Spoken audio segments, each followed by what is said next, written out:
meu nome é Mariana Menezes, trabalho na direção da vegetação da E-Redes e faço aqui a apresentação com o Luís.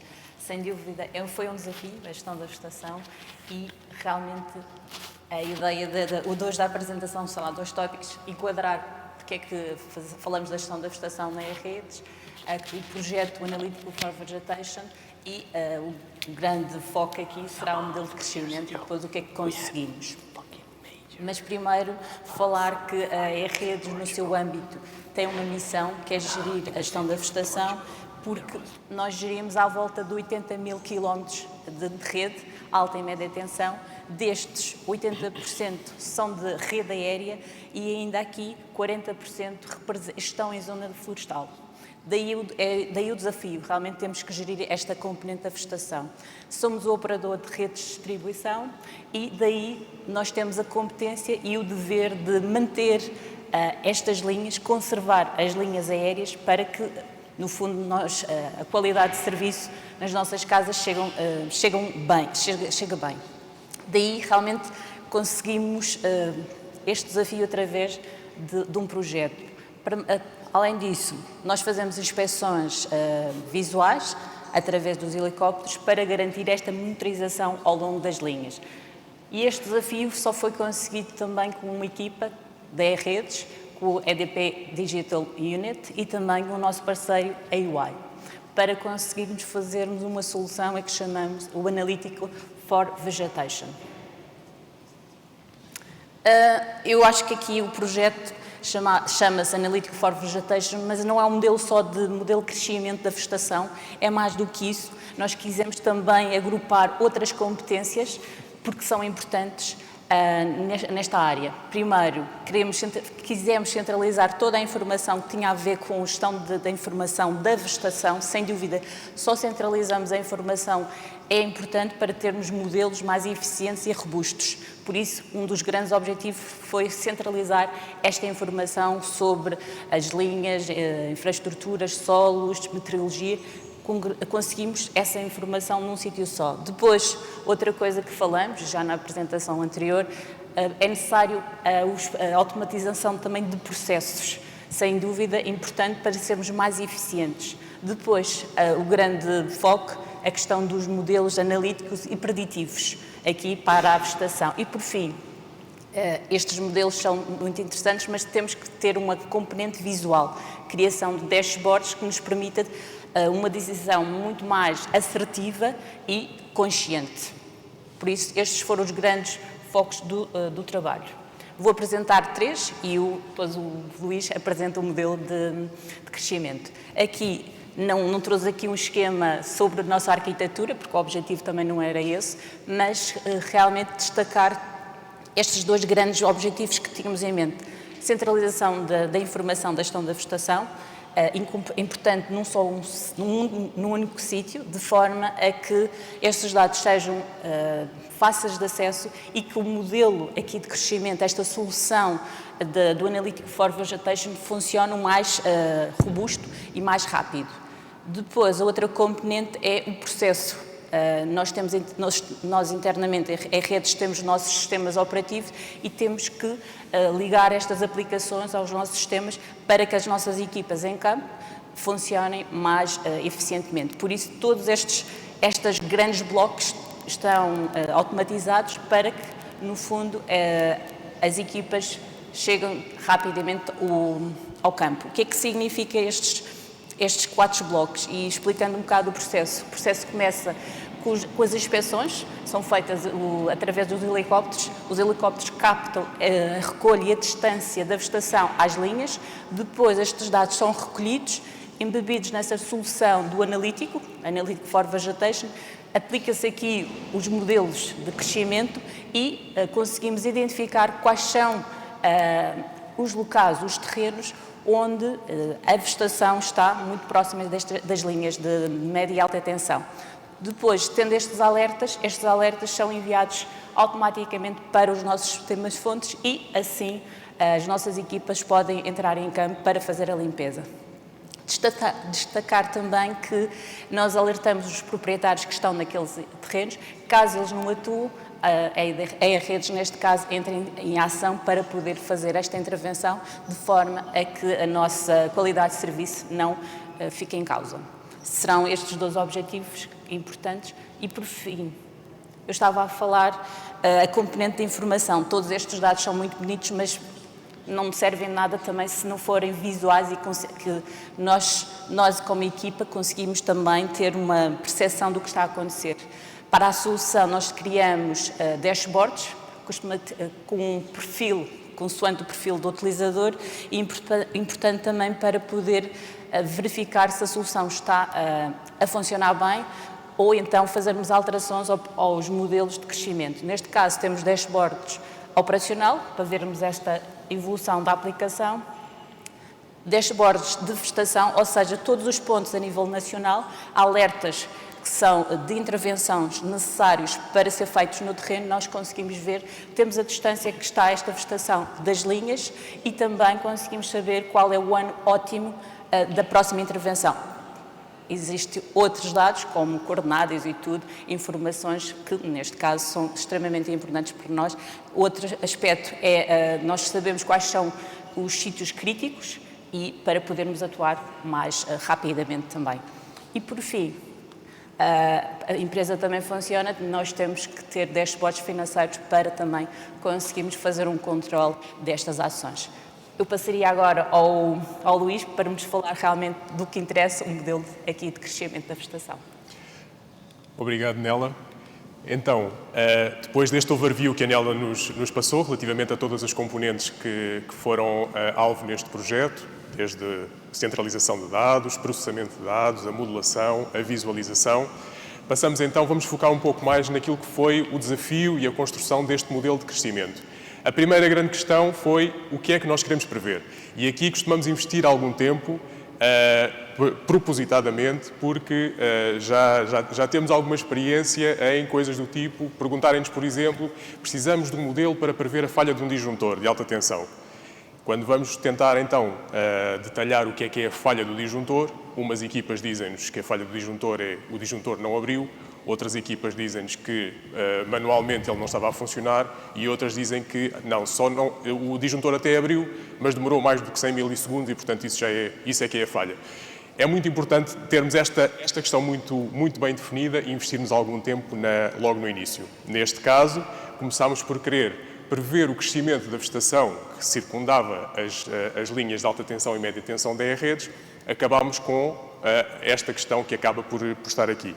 Ou seja, qual é a taxa de aproximação anual de cada obstáculo, e leia-se obstáculo como uma árvore, uma espécie vegetal, às linhas que estão na responsabilidade da E-Redes. Ora, para isso, o que é que tentámos fazer? Construir, tínhamos a questão definida, tentámos construir então a nossa variável target. E para essa construção usámos dados, como a Manela já referiu, dados de inspeções que são feitas por helicópteros com tecnologia LIDAR. Usámos essa informação para conseguir perceber, num mesmo ponto, numa passagem num tempo T1, qual era a distância a que a vegetação se encontrava da linha, e num ponto seguinte, no mesmo ponto, mas num tempo seguinte, no tempo T2, qual era a fotografia nesse momento. E dessa forma, fazendo a diferença entre o tempo verificado no tempo T2 e o que se tinha verificado, as distâncias verificadas no tempo T1, dividido pelo tempo que tinha passado, a diferença entre T2 e T1, teríamos então aquilo que seria o que queríamos prever. Esta era a pergunta e a variável target conceptualmente estava construída. Claro que o que nós sabemos também, nesta área de trabalhar com dados, esta área de data science, sabemos muito bem que temos sempre desafios pelo caminho. Conceptualmente está tudo a funcionar bem, mas depois os desafios começam, desde logo. No caso da variável target, tivemos logo o primeiro desafio. Quando fomos concretizar este conceito que tínhamos acabado de definir nos dados, tivemos logo o primeiro problema. Qual foi? Tínhamos taxas de crescimento negativos. E isso era uma coisa que, na altura, até nos preocupou bastante. Se calhar temos aqui um problema, temos que reformular a nossa questão, se calhar não é por aí que não podemos ir por aqui. Na verdade, o que é que se verificou? estas taxas de crescimento negativo, por um lado, poderiam estar relacionadas com o facto de ter havido intervenções entre o T1 e o T2, que vos tinha apresentado ainda há pouco, e, portanto, se houver uma intervenção, significa que se uma equipa de manutenção vai ao terreno e faz poda ou um abate de uma espécie vegetal, claro que quando formos no tempo seguinte ela está mais pequena do que estava no tempo inicial. E, portanto, tivemos que retirar essa informação. Por outro lado, havia erros de medição e nós passámos a ficar com essa sensibilidade para que essa questão poderia estar muito presente, tínhamos de ter muito cuidado para a tratar. Tudo isto foi visto. Claro que a taxas de crescimento negativo, um data scientist sozinho conseguiria tratar desta informação e conseguiria dizer não pode ser, isto não pode ser, eu vou tirar esta informação daqui, mas isso o data scientist não conseguiria ir para o nível seguinte, sozinho. Por exemplo, perceber que determinadas espécies não podem crescer menos do que 10 centímetros por ano. Isso é praticamente impossível. Ou qualquer espécie, mesmo as espécies mais rápidas, crescerem mais do que 7 metros por ano. Isso também é uma coisa praticamente impossível e, do ponto de vista dos engenheiros agrónomos que estiveram connosco, os engenheiros florestais, todos diziam que isso era uma coisa que era inaceitável e não podia ser considerada. E, portanto, acabámos por ficar também com estes limites. Portanto, este trabalho é feito, obviamente, tem que ser feito em conjunto, só assim é que consegue fazer-se sentido. Claro que depois fomos a mais detalhe para conseguir resolver este problema que tínhamos em mãos, porque ficámos com esta tal sensibilidade relativamente a outros outliers que poderiam existir e fizemos um trabalho mais detalhado para cada espécies de crescimento mais rápida e mais lenta, fomos estabelecer limites para garantir que os nossos pontos de aprendizagem, que seriam calculados a partir daquela concepção do que é a nossa variável target, estariam bem definidos. Tendo a nossa variável target definida, passámos para a construção de variáveis que pudessem, então, tentar explicar aquilo que queríamos prever. Usámos várias fontes de informação.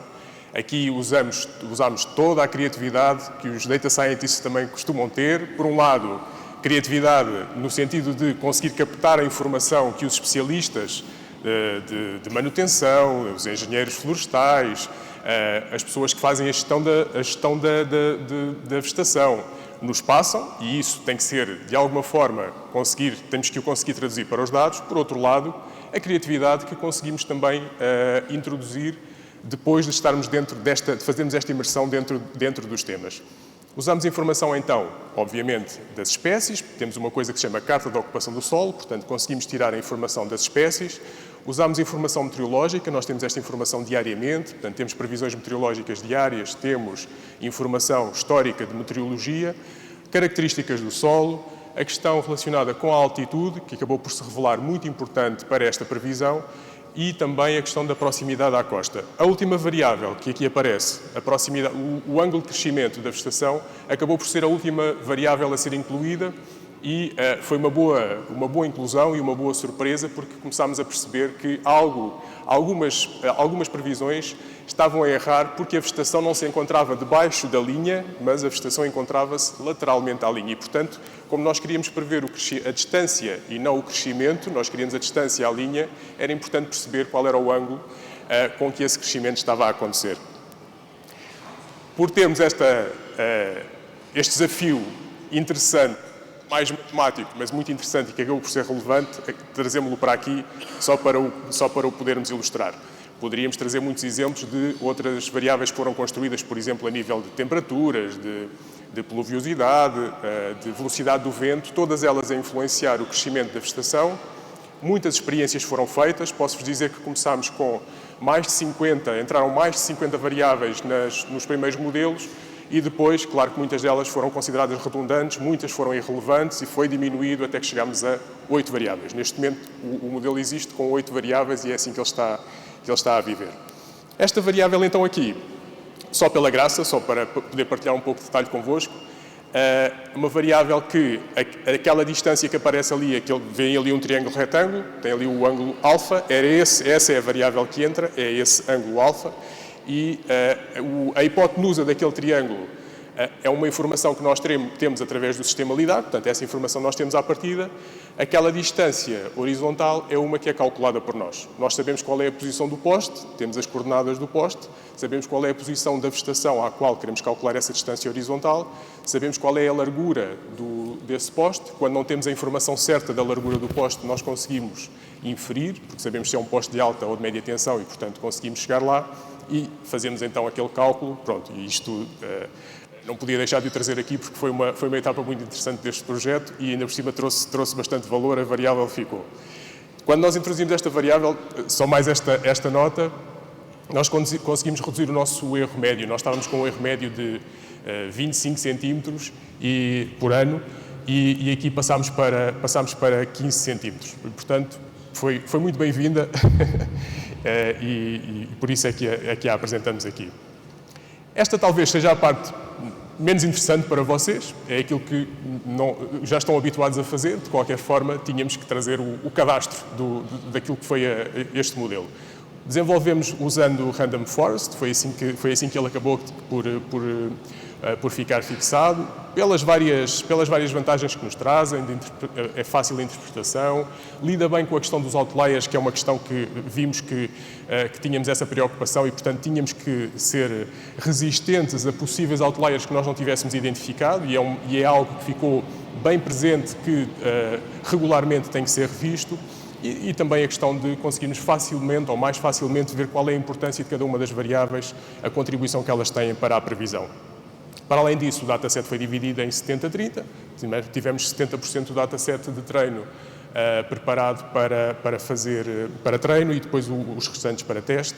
Fizemos a validação cruzada com aquele five-fold, foi essa metodologia que usámos. Estratificámos esses vários segmentos onde fizemos o treino para garantir que, tanto do ponto de vista da litologia, ou seja, das características do solo, como do ponto de vista das espécies que estavam a ser estimadas, que tínhamos representatividade em todos esses subconjuntos. Isto porque nós queríamos ter um modelo que pudesse ser generalizado para todo o país, para todos os tipos de solo e que fosse generalizado para todas as espécies que estavam presentes no estudo. E assim isso foi conseguido. A forma como usamos o modelo, a Nela já acabou por explicar como é que acontece, mas na verdade então temos as estimativas daquilo que é o ritmo de aproximação à linha. A essas estimativas, atendendo a que sabemos que existe erro associado a essas estimativas, a essas previsões, o que nós fazemos o que fizemos foi para cada espécie analisámos quais eram os erros associados a cada uma das espécies, como é que o modelo estava a comportar em relação à previsão para cada uma das espécies. Ele falha mais, ele tem erros maiores para espécies de crescimento mais rápido, tem erros muito pequenos para espécies de crescimento mais lento.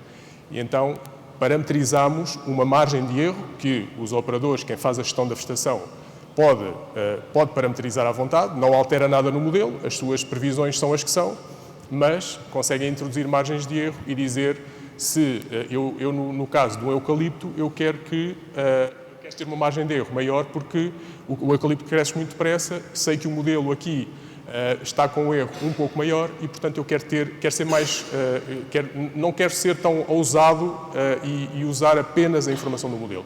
E, portanto, consideramos o nível de segurança um pouco mais agressivo para que não exista nenhum incidente na rede, que no final é o que se pretende acima de tudo.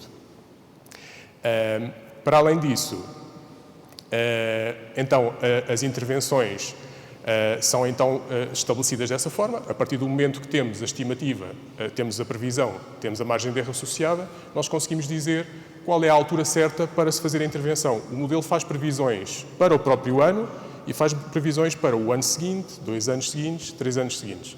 E com base nisto consegue-se dizer quando é que se atinge, quando é que a espécie vai ultrapassar a tal faixa de segurança que foi estabelecida e chegar então ao momento em que se diz, é nesta altura, é daqui a 2 anos que se deve fazer a intervenção. Não vale a pena ir hoje, nem para o ano, vai daqui a 2 anos. E dessa forma gerir então a vegetação que está na responsabilidade da E-Redes. Para além disso, há aqui este pormenor, antes de se emitir uma ordem, ver se já existe alguma outra emitida. Eu estou-me a rir, mas isto é uma coisa que foi uma mais-valia também, porque isto não era um processo fácil.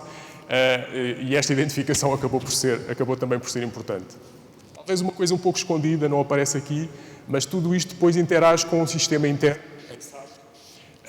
E interage, eu estou a dizer interage, não está integrado, interage, mas facilita também muito por essa interação via os dashboards em Power BI. Os operadores conseguem muito facilmente chegar até àquilo que têm que fazer em SAP, que muitas vezes, tem algum peso, portanto, a vida também ficou muito facilitada nesse sentido por essas interações que acontecem. O erro médio, então, como eu estava a dizer, ficou nos 15 centímetros. Nós passámos de um modelo anterior que já existia, onde estávamos com um erro médio de cerca de 60, neste momento estamos com 15, portanto ficámos muito contentes com este resultado, deixou-nos muito satisfeitos por termos conseguido chegar até aqui. Isto é mais uma evolução deste modelo, uma evolução importante, claro. Ele neste momento está numa fase, ele neste momento está em produção, está numa fase de grande estabilização e acreditamos que ele não vai ficar por aqui. Ele vai continuar, é assim que tem de ser. E, portanto, acreditamos que ainda conseguiremos um dia reduzir mais este erro que aqui apresentamos. Como conclusão, nada que a Nela não tenha já dito, conseguimos ter uma gestão da vegetação muito mais eficiente, conseguimos diminuir bastante a duplicação de trabalhos duplicados que muitas vezes existiam, portanto, essa eficiência acaba por se traduzir também dessa forma. Os dados estão centralizados, portanto, neste momento temos toda essa informação muito mais acessível, muito mais facilmente trabalhável e, por outro lado, permitir tomar decisões muito mais rapidamente e claro, conseguimos, no fim de tudo isto, conseguimos, do ponto de vista até de investimento, ter aqui poupanças significativas, porque a gestão da vegetação é feita agora com este apoio adicional deste tipo de modelos. E é isto. Espero ter sido...